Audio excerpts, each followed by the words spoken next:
Cohen. I am the director of the new documentary called Being Canadian, and you're watching the Canadian Film Review. Tell me about the project and why you wanted to do it.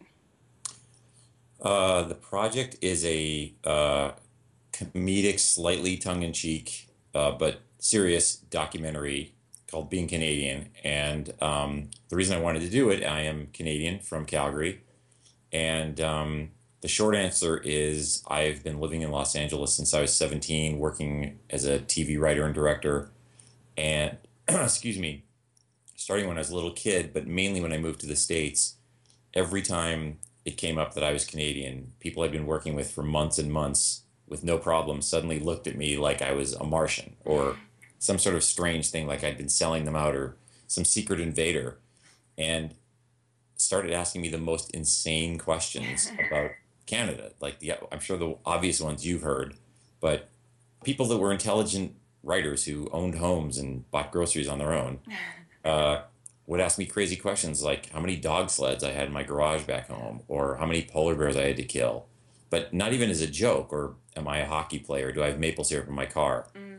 Some of them were a joke, but most of them were just these strange misconceptions. And so, after talking with a bunch of other Canadian friends of mine down there, uh, it started to get me to wonder, like, what does it really mean to be Canadian? So I went off to just interview some of my other Canadian friends that were down there and started to see they had the same problem.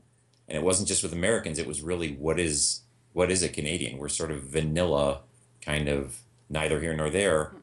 And so I just decided I would make this documentary and interview a bunch of hopefully famous, funny Canadians and some famous, funny non-Canadians and some regular man on the street, and put together this story and try to answer it for myself as well.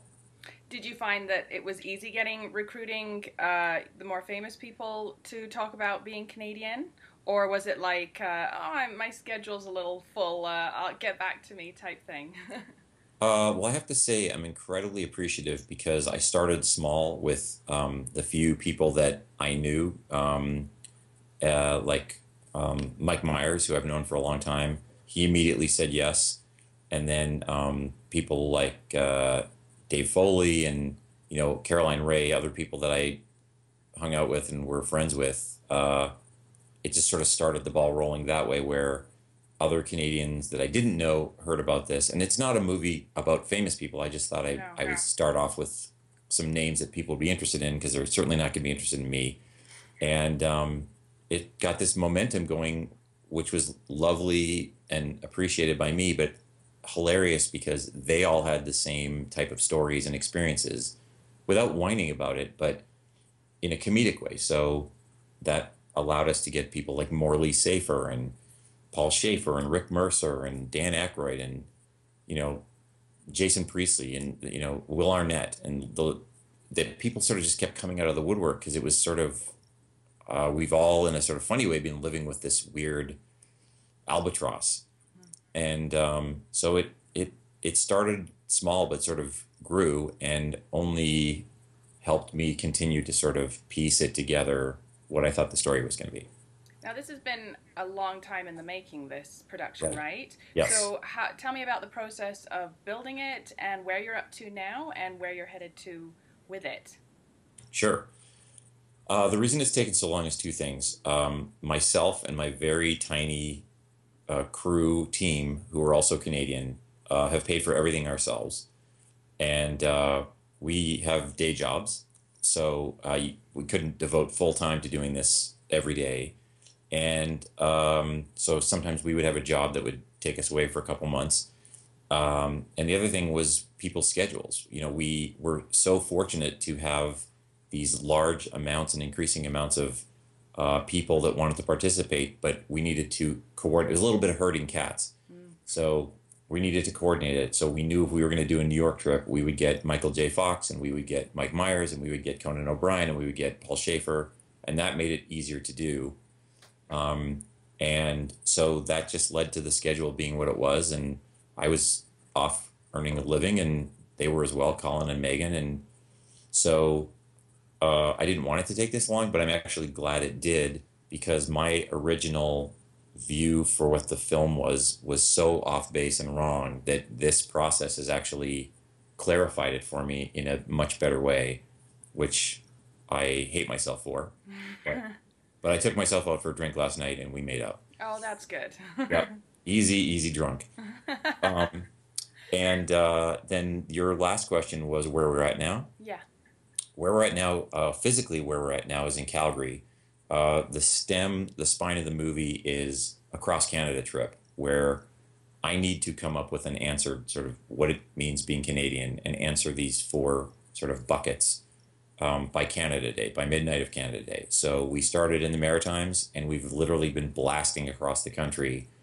Um, we were in four provinces in 3 days, and we just got to Calgary last night around midnight. And so we're here, and then we're going to head to over the Rockies into Vancouver and try to beat our deadline. And we have this really cool, hopefully cool, kind of big, spectacular ending at the Canada Day Parade in Vancouver with a lot of people and some fireworks. And we sort of orchestrated what I think will be a cool ending. And I hopefully will have my answer. But the other interesting thing is along the trip, we have met and talked to people that have continued to sort of adjust what we thought was the answer and enlightened us more. So it's sort of, I know I'm giving you a very nebulous answer, but it's been refining my quest as we continue. So we're close. We have Alberta and British Columbia left. Now you're in Calgary at a very poignant time. You did Yeah. mention it is your hometown. Are you going to be talking about the floods, or is that just deviating? Because something that I've noticed, I'm in Calgary too, so something I've noticed here is that people are really rallying around, and it's that they're defining themselves as being Calgarians or Right. Canadians. So I'm finding that an interesting perspective. So is that part of the unscripted part, or does that, I mean, you're just here at a very poignant time. Yeah, I mean, that's a great question. We discussed this when we were coming in here last night, and I love Calgary. I'm born and raised. I'm a Stampeders fan. I listen to games on the internet. I love, love, love Calgary, and I'm so excited to be here. But obviously, when we came into town, you could see what's left from all the insanity, and we are definitely going to make it part of the movie. It's not going to be this tragic part of the movie, but I want it to be real and representative of my city Mm. and part of our physical journey. And we're going to make some adjustments to our schedule. There are some things we were going to do that were originally kind of fun, and now we're going to take that time and sort of take the resources that we had for this fun stuff and actually use them to help out a couple specific groups here. And the money that we were going to use for the fun stuff, we're just going to donate and, document it for sure, because I think it would be silly not to and sort of irresponsible. And I'm glad places like my old house are still around and that isn't damaged because we're going to go film there. But yeah, we'll definitely address it. I don't think it's going to be sort of this dark, heavy turn, but it is part of what has happened on this trip. The same way that these weirdos we met at this gas station in New Brunswick were weird, but they were awesome. They were so lovely and so super Canadian, and they're part of the movie. Mm. So I want this to feel real and not, scripted and sterile. Mm. Now, I went on a trip to Paris, and I was really excited a couple years ago to go because I was going to have like French cuisine, something fishy with creamy sauce on, and my parents had fallen in love there, and I was Right. going to go to all their old haunts. And I got there, and it was all like the Champs-Elysees is Disney store and McDonald's, and there was no fish with creamy sauce. It was all like fusiony food, and I was like, what my parents remember of Paris is a very time capsule version of it. So I'm wondering if you being 17, leaving and moving to America, if you felt like you had a time capsule and you've kind of maybe cracked that open a little bit from going across the country. With Canada? Yeah. Oh yeah, definitely. I mean, my very sort of heartfelt answer is I always will consider myself Canadian. I have a Canadian passport. I will never become American. I love being Canadian, and I physically and mentally carry my memories of Calgary and Canada with me, and that it actually helps keep me sane in Los Angeles. Mm. I have Stampeders posters up. I've got Maple Leaf pillows. It's like it's stuff that I just love, and that's also some of the stuff in the movie that has kept coming up with other people. Where I use this as an example, but when we interviewed Howie Mandel, he was hilarious and goofy and lovely, and then there was this key. We did it in his office. There was a key on the wall behind him. And I said, "What's that key?" And he said, "That's the key to my house in Toronto." And I thought it was like some mansion that he had, but it's actually his house when he was a little kid Mm. that he bought as an adult because he emotionally needed that tether to Canada. So wherever he goes in the world, he takes his key with him because it is pleasing to him, but he also knows that whether he's in Paris or Istanbul or whatever, he's got this key in his pocket that at any time he can go to Canada and live there. Mm. And so I've done the same thing with little bits and pieces, and also selfishly with this documentary, we want it to be fun and fast and funny, but it really is incredibly pro Canada and patriotic, and it's a lot of it is really about me missing Canada and Calgary. Mm. I'm so excited to be back here. But yeah, it would be sort of hopefully my version of a time capsule and different than the 17-year-old me Yeah. thought. But I just wanted to document it selfishly for me so that I kind of have my experience with my home with me, and hopefully it's entertaining. But I have a very strong connection to Canada and Calgary. Mm. I like that you use the word patriotic. We quite often like to pretend to shy away from being patriotic, but I don't think we actually are not patriotic. I think we are patriotic.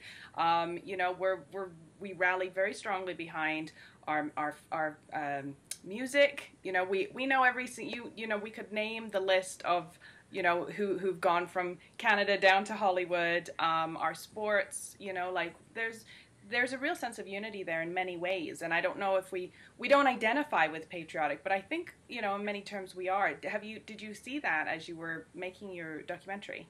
Oh yeah, I mean, I think you're breaking up a great point because generally speaking, I think Canadians are a little quieter than other countries, perhaps one south of us. Uh, and it's not that they're bad and we're good. It's just that I think the U.S. has done something great, which has made their history and their legend loud. And I mean, it's like a Hollywood movie, like John Wayne, like Mm. badass and cool, which is great because people love badass, cool things. And I think Canada is definitely badass and cool, but our delivery system is a little more subtle. And I don't want to misuse the word elegant, but I think Canadians know how cool we are. Mm. So it's almost sort of like I'm going to give you an underhand pitch instead of like punch you in the face with it. Mm. And it's just sort of like, yeah, we're cool. We know this. Our banks work. We do this. And those are some of the best interviews I've had with man on the street stuff with regular people where I find, especially living in the United States right now, that Canada has never been more confident in itself and more hip. Like Canada's got its mojo going on right now, Yeah. but people aren't running up and down the street, saying we're the greatest place ever.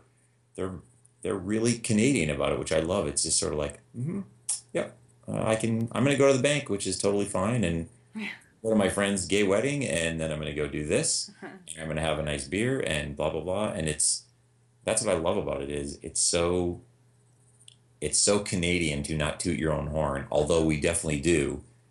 But it's the subtleness that I really appreciate and have found doing this trip, which is just I just think it's so refreshing, but it is so Canadian. It's a very low affect. Mm. What was something really wonderful or surprising that you found on either your travel across the country so far or with doing the documentary? Was there something that kind of stands out where you kind of felt like that I didn't know or that I really connect with?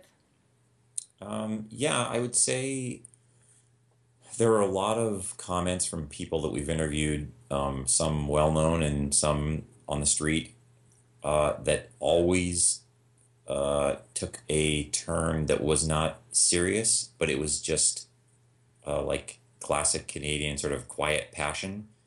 And when we were in Toronto yesterday, there was this girl who just showed up on the street, super cute, redhead, kind of goofy girl, and she had a ukulele with her.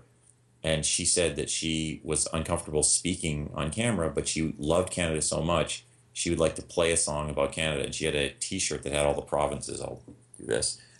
So she just stood there and took out this little ukulele and started playing and singing the names of the provinces as she went across her chest, showing the provinces. And it was one of the sweetest things I've ever seen, but it was such a Canadian moment. Like, she was so Canadian. And I just, in my head, it was like, this is definitely going in the movie. And it's so cool. And in a lot of the interviews, people would say surprising things that I thought I knew, like Canadian comedy. I thought I knew a lot about Canadian comedy. And Malcolm Gladwell, one of the people we interviewed, he's convinced that it comes out of a hostility that we've suppressed being next to the US. Like, we have the British background, but that Canadians are very passive aggressive in a lot of ways. But that with comedy, we are sort of getting back at the country we can't blow up or invade or do anything with comedy, but we're sort of sneaking our best agents in there to undermine them through the entertainment industry. And I thought that was really insightful. And it all sort of dials into the cool way to do it. So yeah, things like that I think have been very interesting, because I definitely don't want to just have some film where you keep talking about how beautiful the trees are and how many natural resources we have and poutine and things like that. You're not a tourism video at the end of the Exactly. day. Yeah, and also other people have done great comedic compilation videos of great Canadian comics, but I actually wanted to get great Canadians in all walks of life. And even some of the well-known ones aren't comics. And some of the funniest comments we've had, like this woman at the New Brunswick gas station, she blew my mind. And I probably spent 25 minutes just standing behind the counter with her while she did transactions, thinking this is one of the most entertaining people I've ever met in my life.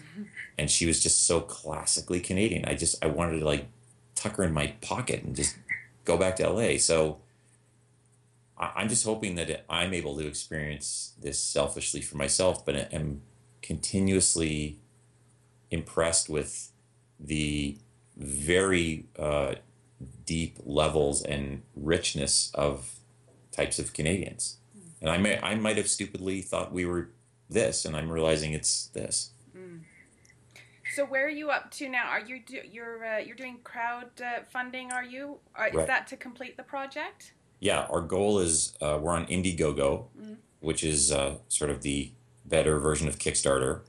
And the reason we did that is because, like I said, we've been paying for everything for the last couple of years, and we just need a little help getting to the finish line to complete the film. But the great news is we already have a distributor. We have eOne as a distributor, and as this final push has been going on, places like Tim Hortons and WestJet and Roots have heard about it and now want to sort of hop on board to help as potential sponsors. But Great. that's lovely to hear, but we want to finish the movie and we have to do it before Canada Day. So we have an editor in Los Angeles, a Canadian editor, who's cutting as we send footage every day. And the IndieGoGo site is just something that we're trying to get partners, like team members, because we view this as a national film instead of my film.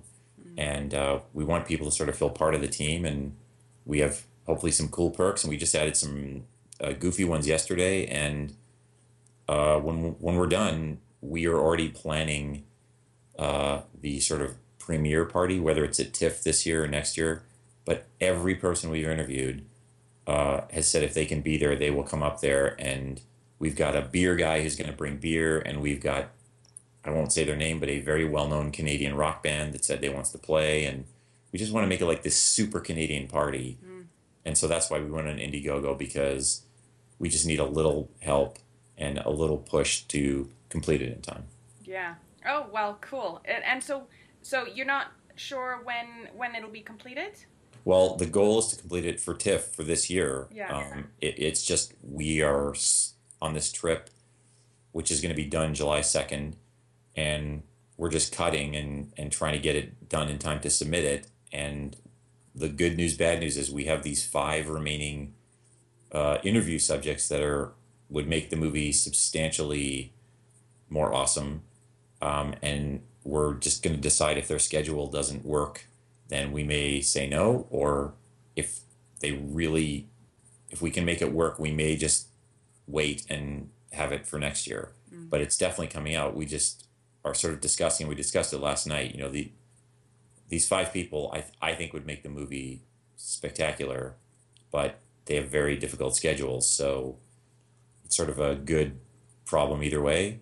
But the movie will be finished for sure by September, and then we may just have to decide, do we tack on those remaining five? But it is getting done. This is the home stretch.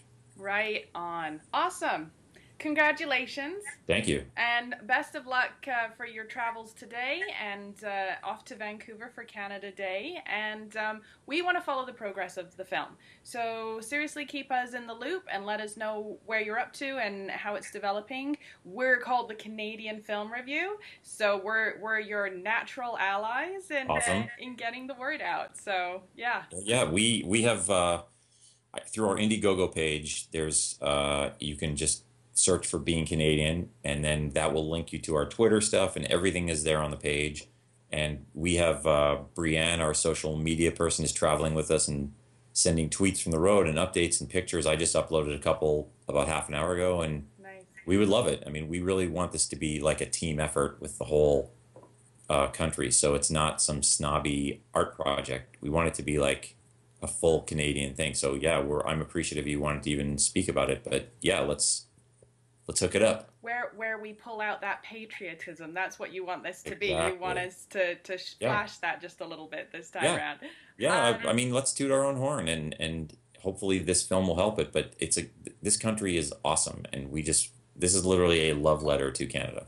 Nice, nice. So do you have a website or a Twitter, Facebook? How can people connect with that? We have all that stuff. The easiest way, instead of me just saying 4 or 5 links, is if you go to IndieGoGo and you search for Being Canadian. It has all the info there, but it has links to Twitter, Facebook, the film's website, and that's probably a much easier one-stop shopping. Okay. But everything's up there, and we update it constantly. We're going to update our shoots today, and we're just constantly feeding info and photos, and we take ideas from the road. If people have ideas, they should tweet them, and we will do them.